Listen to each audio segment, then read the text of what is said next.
26-এ কোনো জায়গায় দাঁড়িয়ে যেতে পারি? পাপ তো নয়, আমি আবার বলছি, ভুল বুঝবেন না।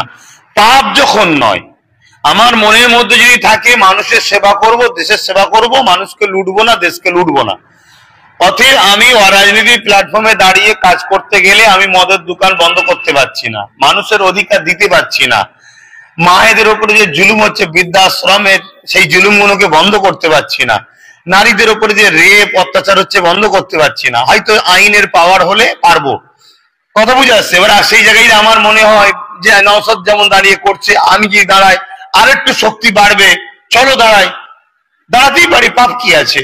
26-এও দাঁড়াতে পারি, কোনো অসুবিধা নেই তো। দ্বিতীয় নম্বর কথা, নওশাদ একা জিততে পারে, কিন্তু তার দলের যেসব কর্মীরা রয়েছে তারা বিনা জিতেও যেভাবে লড়াই করছে, নওশাদ থেকে কোনটা কম আছে? তারাও তো লড়াই করছে। কিছু মানুষ বলছে যে আব্বাস সিদ্দিকী দাঁড়াচ্ছে না রাজনীতিতে, ভোটে দাঁড়াচ্ছে না এই কারণে হেরে যাওয়ার ভয়তে।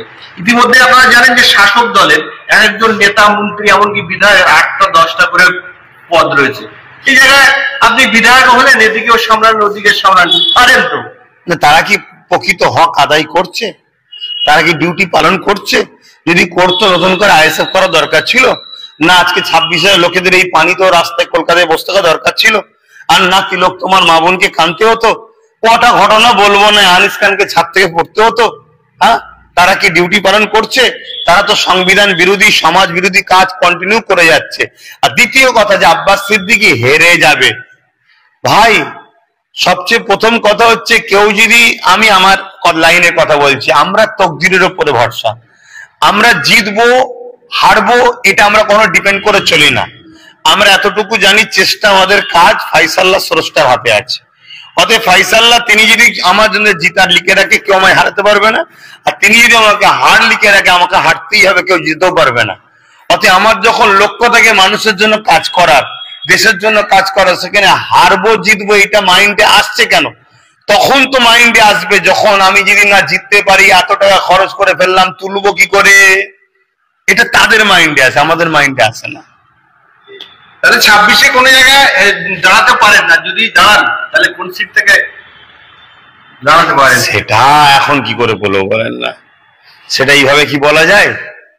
তবু একটা না না না, এইভাবে এখন বলা যায় না, সেটা সময় কথা বলবে। তবে উচিত হবে সেই রকম, মানে নরম জায়গায় না দাঁড়িয়ে গরম জায়গাতেই দাঁড়ানো দরকার, খেলা খেলি ভালতারে হোক, কথা বুঝে আসছে, তাহলে ভালো লাগে। তবে সেটা এখন এইভাবে বলতে পারছি। অবশ্যই আমি যদি দাঁড়াতাম, আমি বিশ্বাসী মানুষ আমাকে সাথ দিত না এটাই মনে করি না, অনেক সময় সাথ দিত, আমি এগিয়ে আসতাম, দেশের কাজ করতে পারতাম। কিন্তু দেশের কাজ ও করছে, আমিও দেশের কাজ করছি, কিন্তু অন্য দিক দিয়ে করছি, ও রাজনীতির আগিনাতে নেমে করছে। অতএব দুটো সাইড দিয়ে করাটা, এই ভাগবাটরা করে নেওয়া, এটা অবশ্যই একটা ভালো রাস্তা আমরা মনে করি। মানে অবজারভার এবং ভালোভাবে নেতৃত্ব দিবার মতো লোক তৈরি করতে পেরেছে এখন পর্যন্ত। সেই জায়গাতে তার মধ্যে থেকে আমি তখন বললাম, আপনাকে একটু জিজ্ঞেস করে একটু পরামর্শ দিয়ে একটা দায়িত্ব আছে, সেই হিসেবে আমি বললাম, দেখ এর মধ্যে থেকে যে কোনো আরো ভালো পরিস্থিতি আছে, মানে আরো ভালোভাবে স্যাঙ্গুইন হতে পেরেছিস, একবারই যে সবাইকে বলতে হবে এমন তো নয়, মানে আরো একটু ট্রেনিং দিক, এগুলোরা ওপরে অফিসে ট্রেনিং দেওয়া হয়, সেই ট্রেনিং দিয়ে 81টা নাম তার মধ্যে আমাকে দেখাচ্ছিল, মোট 83টা হয়েছিল, দুটো জায়গা আবার আমি বললাম একটুখানি ওয়েট করে, দুটো জায়গা একটু দেখার দরকার আছে। তা এটা 81টা সিট দেওয়ার ব্যাপার ঠিক নয়, সিট আরো বেশিও দিতে পারে, কমও দিতে পারে, সেটা সময়ের ওপরে নির্ভর করছে, জোট হবে কি হবে না সেগুলো সব আলোচনা সাপেক্ষ, সেগুলো ওরা আরো বেশি ভালো বলতে পারবে। তবে এটা সিট যাতে ওই এলাকাটা আরো সুন্দর করে, মানে প্রতিটা সংগঠন, দল হোক বা রাজনীতি হোক, তাদের পুনর্গঠনের সিস্টেম থাকে, এই নতুন করে পুনর্গঠন করার জন্য এই দায়িত্বটা এদেরকে দেওয়া হয়েছে। তাহলে কি আপনারা ধরে নিয়েছেন যে জোট হবে না 26-এ, যেহেতু সময় হাতে রয়েছে, সেইভাবে এগোচ্ছে? সেটা আমি আবার বলছি, দেখুন আমি অবশ্যই আইএসএফ এর সঙ্গে জড়িয়ে আছি, আইএসএফ কে সাপোর্ট করি, আইএসএফ করি, আমি লজ্জা বা লুকিয়ে চুকিয়ে তো কথা না, এখানে আইএসএফ সমাজ পরিবর্তন করতে এসেছে, মানুষের গণতান্ত্রিক সাংবিধানিক যে অধিকার, সে অধিকার দিতে এসেছে, এটা মহান কাজ। তো সেই জায়গায় কিন্তু চেয়ারম্যান নওশাদ সিদ্দিকী আছে, আরো যারা দায়িত্বে আছে, তাদেরকে পূর্ণাঙ্গভাবে স্বাধীন দেওয়া হয়েছে। তো এই বিষয়গুলো তারা একেবারে আভ্যন্তরীণ ভেতরে থেকে কাজ করছে। আমি হয়তো ভেতরে থেকে কাজ করি, আমি সাপোর্ট করি, সহযোগিতা করি, প্রচারও করি, মানুষকে বলি তোমরা সাথ দেবে, কিন্তু যে কাজ ফিল্ডে নেবে কাজ করা সেটা আমি অন্য কাজে ব্যস্ত থাকার জন্য পারি না। 26-এ কোনো জায়গায় দাঁড়িয়ে যেতে পারি, পাপ তো নয়। আমি আবার বলছি, ভুল বুঝবেন না, পাপ যখন নয়, আমার মনের মধ্যে যদি থাকে মানুষের সেবা করব, দেশের সেবা করব, মানুষকে লুটবো না, দেশকে লুটবো না, অতএব আমি অরাজনীতির প্ল্যাটফর্মে দাঁড়িয়ে কাজ করতে গেলে আমি মদের দোকান বন্ধ করতে পারছি না, মানুষের অধিকার দিতে পারছি না, মায়েদের উপরে যে জুলুম হচ্ছে বৃদ্ধাশ্রমের সেই জুলুমগুলোকে বন্ধ করতে পারছি না, নারীদের উপরে যে রেপ অত্যাচার হচ্ছে বন্ধ করতে পারছি না। হয়তো আইনের পাওয়ার হলে পারবো, কথা বুঝে আসছে। এবার সেই জায়গায় আমার মনে হয় যে নওশাদ যেমন দাঁড়িয়ে করছে, আমি যদি দাঁড়াই আর একটু শক্তি বাড়বে, চলো দাঁড়াই, দাঁড়াতেই পারি, পাপ কি আছে, 26-এও দাঁড়াতে পারি, কোনো অসুবিধা নেই তো। দ্বিতীয় নম্বর কথা, নওশাদ একা জিততে পারে, কিন্তু তার দলের যেসব কর্মীরা রয়েছে তারা বিনা জিতেও যেভাবে লড়াই করছে, নওশাদ থেকে কোনটা কম আছে, তারাও তো লড়াই করছে। কিছু মানুষ বলছে যে আব্বাস সিদ্দিকী দাঁড়াচ্ছে না, রাজনীতিতে ভোটে দাঁড়াচ্ছেন এই কারণে হেরে যাওয়ার ভয়তে। ইতিমধ্যে আপনারা জানেন যে শাসক দলের একজন নেতা, মন্ত্রী, এমনকি বিধায়ক 8টা-10টা করে পদ রয়েছে।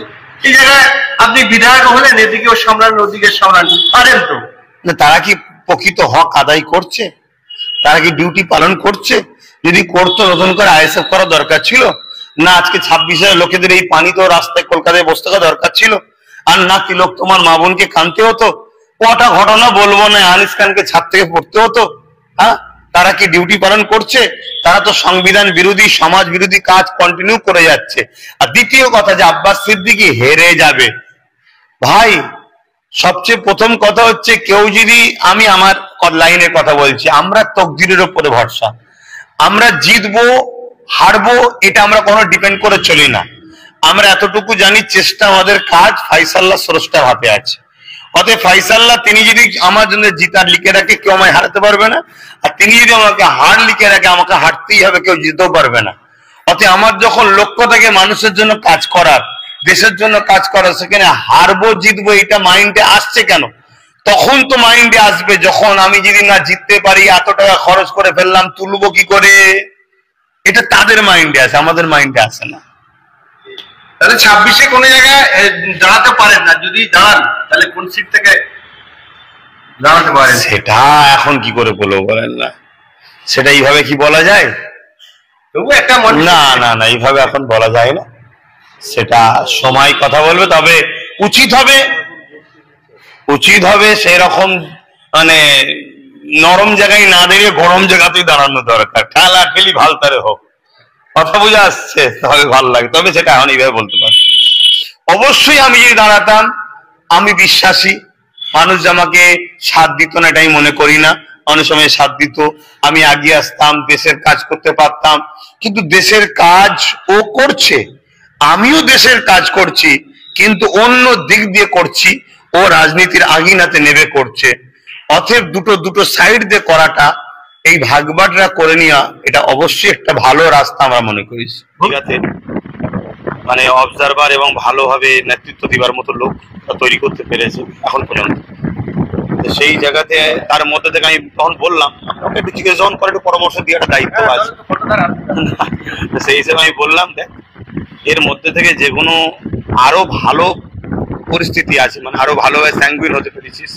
একবারই যে সবাইকে বলতে হবে এমন তো নয়, মানে আরো একটু ট্রেনিং দিই, এগুলো ওরা ওপরে অফিসে ট্রেনিং দেওয়া হয়, তো সেই ট্রেনিং দিয়ে 81টা নাম তার মধ্যে আমাকে দেখাচ্ছিল, মোট 83টা হয়েছিল। দুটো জায়গা আবার আমি বললাম একটুখানি ওয়েট করে, দুটো জায়গা একটু দেখার দরকার আছে। তা এটা 81টা সিট দেওয়ার ব্যাপার ঠিক নয়, সিট আরো বেশিও দিতে পারে, কমও দিতে পারে, সেটা সময়ের ওপরে নির্ভর করছে, জোট হবে কি হবে না সেগুলো সব আলোচনা সাপেক্ষ, সেগুলো ওরা আরো বেশি ভালো বলতে পারবে। তবে এটা সিট যাতে ওই এলাকাটা আরো সুন্দর করে, মানে প্রতিটা সংগঠন, দল হোক বা রাজনীতি হোক, তাদের পুনর্গঠনের সিস্টেম থাকে, এই নতুন করে পুনর্গঠন করার জন্য এই দায়িত্বটা এদেরকে দেওয়া হয়েছে। তাহলে কি আপনারা ধরে নিয়েছেন যে জোট হবে না 26-এ, যেহেতু সময় হাতে রয়েছে, সেইভাবে এগোচ্ছে? সেটা আমি আবার বলছি, দেখুন আমি অবশ্যই আইএসএফ এর সঙ্গে জড়িয়ে আছি, আইএসএফ কে সাপোর্ট করি, আইএসএফ করি আমি, লজ্জা বা লুকিয়ে চুকিয়ে তো কথা না, এখানে আইএসএফ সমাজ পরিবর্তন করতে এসেছে, মানুষের গণতান্ত্রিক সাংবিধানিক যে অধিকার সে অধিকার দিতে এসেছে, এটা মহান কাজ। তো সেই জায়গায় কিন্তু চেয়ারম্যান নওশাদ সিদ্দিকী আছে, আরো যারা দায়িত্বে আছে, তাদেরকে পূর্ণাঙ্গভাবে স্বাধীন দেওয়া হয়েছে।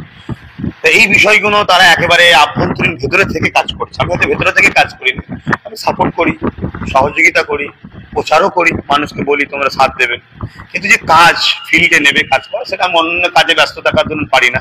সেই হিসেবে জোট হবে কি হবে